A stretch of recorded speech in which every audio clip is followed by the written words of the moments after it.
You have landed on Tracking the Odds, a program of adventurous music and conversation recorded at the New York City concert hall, Roulette. You can find thousands of concert recordings from the past, present, and future, and news of upcoming events celebrating innovation and imagination at roulette.org. Curious?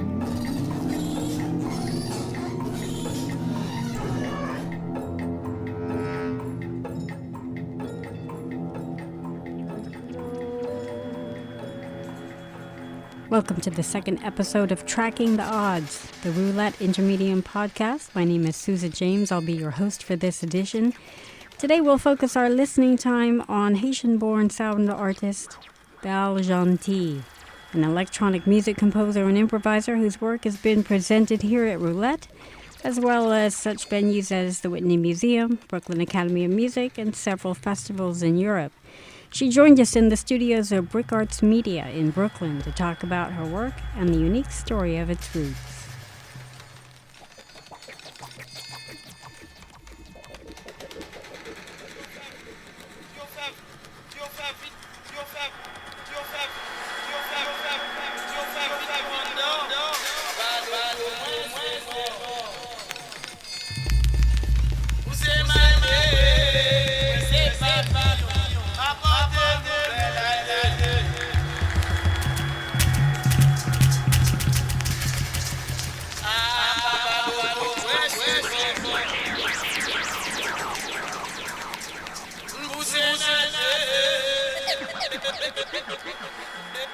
Hello, I am Val Jeanty.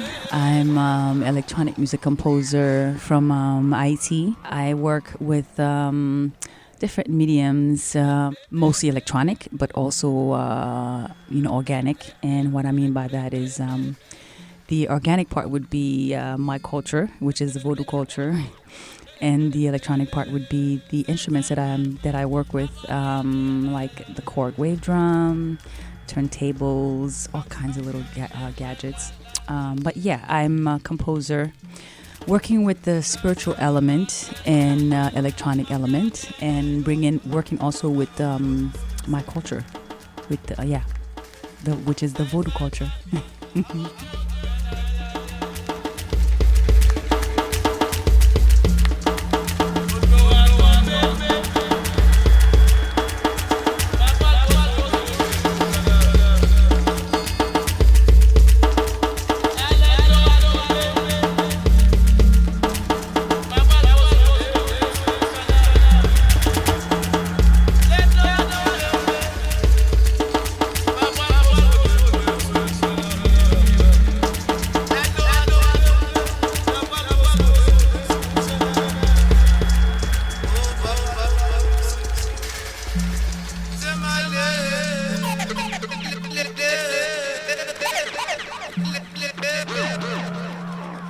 Tell me a little bit about the instruments that you choose to use. We'll talk a little bit about that. Well, funny enough, I kind of feel like the instruments chose me.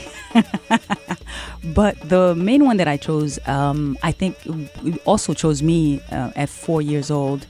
Hearing, the drums, playing at the ceremonies that my family, we always had these ceremonies because I come from a Vodou family. My grandma was a mambo. So these were just, listening to it. But as I'm, listening, sometimes when you hear music, because I'm sure this happens to everyone, and you're not even thinking of it, but your body starts to move. So it kind of takes over, your physical and also your consciousness. So that happened to me at 4 years old, and I was like, what is happening to me? Because I was sort of, aware that I'm moving, but I didn't really want to move, but I'm moving. And of course, I knew it was the drums because this would happen to me every time. So I was like, okay, because it moves me, I need to go and touch it. So that's how I got to the drums. From the drums, when I became a teenager, this is when, hip hop was like a big deal. And for me, when I saw the DJs, sort of scratching back and forth, I was like, wow, those two things look like two congas, which is what I was kind of used to, back home, because we always have like two, percussion, which what we call tambu. which is, like a, like a djembe or like a, like a conga, but they're different, They're made out of like a special wood that people, first off, you have to pray before you cut the wood. After you cut it, you pray again. And then you have special people that work with wood that come and they chop it up so that they create like a family of this drum. So out of one tree, we always have like a family of a drum. So that family always has pairs. So pairs meaning high and low. High and low. So the high and lows kind of create like a language. Tip dum dum tip dum dum tip dum dum tip dum tip tip dum tip dum tip tip. So you can have those two to sort of kind of like create like also steps, if you can think of it in that way. Steps that you can climb, or structures, structures that you can sort of adapt, your psyche to. I know that's a little too far, but so. When I first saw a set of a deck, and a DJ going back and forth, I was like, wow, this is the same concept with the hands as people playing congas or people playing tambu, or when I played tambu, I was like, wow, it's the same sort of action. So I was like, wow, I need to figure out what this is. And also in my family, we stutter. And, once in a while, of course, I inherited that gene, including, the artist gene as well, so I don't complain too much. So we stutter. So when I first saw someone scratching, kind of make this sound like, which is what I sounded like when I stuttered. So I was like, wow, I need to really get into this instrument because I felt like it was actually calling me. It was saying, hey, I sound just like you and I move just like you, meaning, playing, the congas. So a good friend of mine was a DJ. This was back in high school. And I always, try to go and hang out with him and say, hey, Q, his name was Q. It's like, Q, can I just come and see? I said, okay, come. So I got a chance to actually start to see how the movement, and as soon as I saw the way he would go from left to right with, the mixer, I said, yeah, it's just like the congas. It's exactly the same. So I was able to pick it up and started to transcribe the language that I had from the congas, which is the into the into the scratching. And that's pretty much those kind of instruments that I'm, working with. And then I started to expand it, a little bit further by using electronic, percussions, because I felt like this language, what I wanted to, not just me, what the spirit wanted to express, and this is the way we approach, a song. We're not writing the song. We're just the vessel, and we're allowing the song to become, and we're lucky enough to participate sometimes. So I started to think of it like, wow, okay, two congas. How can I stretch that, make it 20? So I got into sampling. A good friend of mine also, Masa, at the time had, this is a long time ago. This is when the first MPC 2000 came out, and he had all the pads, and I was like, wow, what is this? And I just saw like, was it 8 pads? But these 8 pads were creating this world. So I was like, what, Masa, what is this? He said, oh yeah, that's the MPC, it's a sampler. So I went and got me a sampler. And I went and started to get into, sampling these different sounds, that I would sort of like hear. But I didn't know how to express these sounds. So that's pretty much how I started to expand the whole, instrumentation from tambu, conga, to DJing, to samplers, drum machines, and effect pedals, and so on.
Let's talk a little bit about that element of spirituality in your work.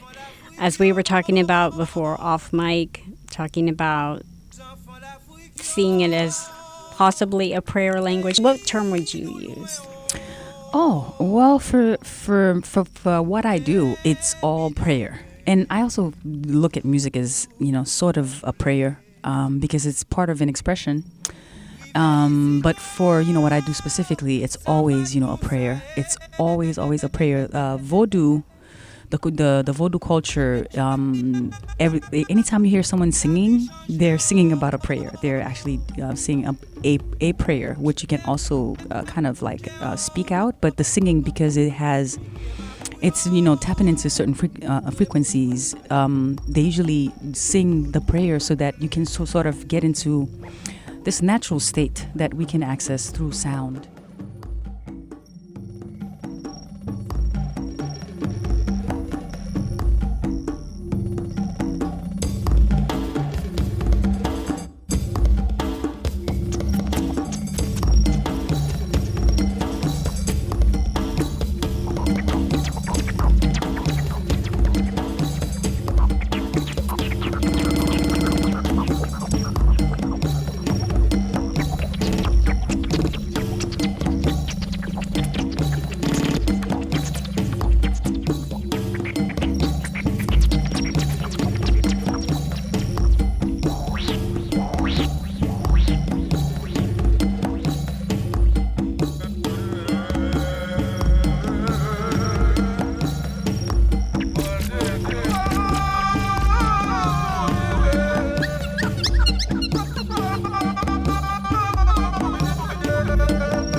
Tell me a little bit about some of the collaborations that you have done, some of the ones that you've enjoyed the most. Oh wow, there's been so many. Let me see. The most recent have been with Terry Lynn Carrington and Chris Davis. There's a new record, Diatom Ribbons. It's amazing. There's a lot of great musicians. I'm just so lucky to even be in that room. The other one is a dual project that I have with a good friend called Ravish Momin, and that project is called Turning Jewels into Water, where we totally experiment and go like two mad scientists just trying to express the ecological issues of what's happening right now. Let me see. The one that is the most memorable to me is probably working with Jerry Allen. Recording her record, the Zodiac Suite. That's Mary Lou Williams' work. Actually, her introducing me to Mary Lou's work alone was mind-blowing. I'm still recovering from it because Mary Lou is just, a beast. So yeah, that I think was some of the most memorable. Yeah, working with Jerry Allen, definitely. Mm-hmm.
bit about what we can expect to see from you at Roulette. Yes, Roulette, that's coming November 22nd, and it's a ritual merging, and same thing that I'm talking about now, just trying to, create a space where folks can experience what that is to be in the spiritual, realm, outside of thinking of a DJ as, or, a turntable as just a club, environment. What I try to do in my work, and just, in this work in particular, but just, in general, is to create a space where you can actually access, that spiritual realm.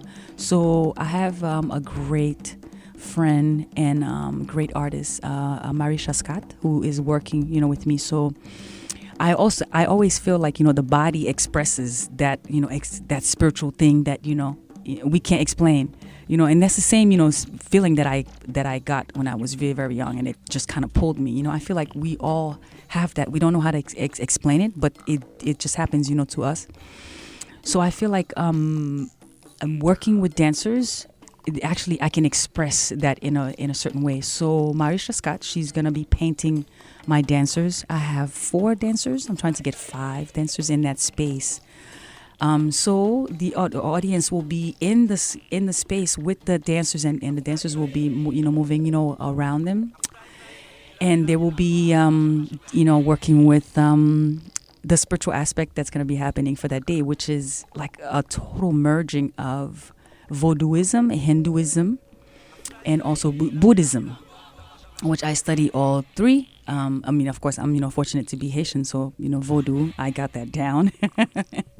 Hinduism, I'm still studying, and Buddhism, I've really been really been on a good path, with that. And I feel like they have such similarities that we've never even explored. So it's gonna be a space where folks can explore these 3. And also other forms of aspects of spirituality too. I don't think it's just these 3, because sometimes I bring in aspects of like ancient Greece stuff, because it's connected very much to the Vodou, Pantheon. Like we have a whole Pantheon, so it's very interesting how all these things connect. I'm gonna be also working with these sounds as well. So sounds from the Vodou culture, the Hindu culture, the Buddhism culture, and other, sounds that I feel like are part of this galaxy. Maybe not this planet, but this galaxy. So, we're gonna try to just create that space, and it's all gonna be improvised, even the dancers. So they have no direction, which I feel like creates a certain, like, in the moment, because you're forced to be in that moment. There's no 1 and 2 and 3, now I'm gonna do this. It's like, for me, I always feel like, what happens if you're not thinking about what you're gonna do? What can happen? Can we access a certain spiritual part of ourselves that it has no instruction, has no conditioning, has no there's no start button for that. You have to kind of like let go. So that's what we're gonna try to. Well, we're going to create, not try. That's what we're going to create in that space, so that we can experience this live. Yeah.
To me in that atmosphere, I got very involved with black and black.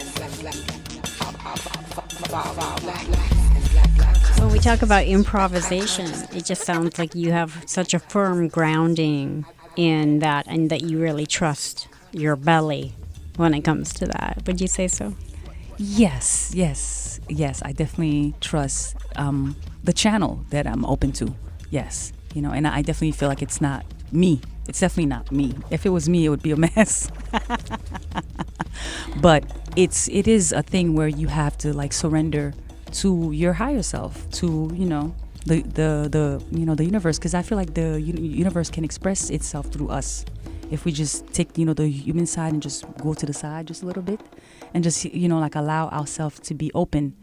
Yeah, so I'm gonna try to also create a vortex for that space, so folks can feel, like they can travel through a certain type of, and sound can, create vortexes. So that's the whole, objective. Val Jeanty, Val Inc. Thank you so very much for being with us. And you can always find more of Val Jeanty's work on the Roulette archive. Go to roulette.org and you can actually look her up as an artist at Roulette, and her works are in the archive. The concert's coming up. That will be in the archive as well, so if you miss that, you will be able still to catch it online. Val Jeanty, thank you very much. Thank you, Suzanne. Thank you. Ay, Bobo. Merci.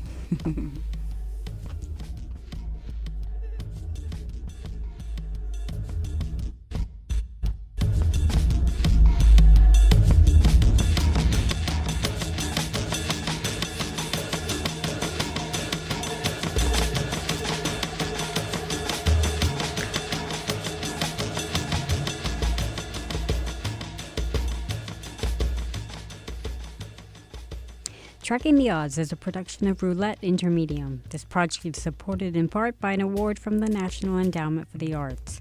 Our executive producer is David Weinstein, co-producer is Susan James, and this episode was recorded and edited at BRIC Arts Media, Brooklyn, New York. You've been listening to Tracking the Odds, a program of adventurous music and conversation. This series is produced by Roulette Intermedium. You can find thousands of concert recordings from Roulette's archives and news of upcoming events at roulette.org.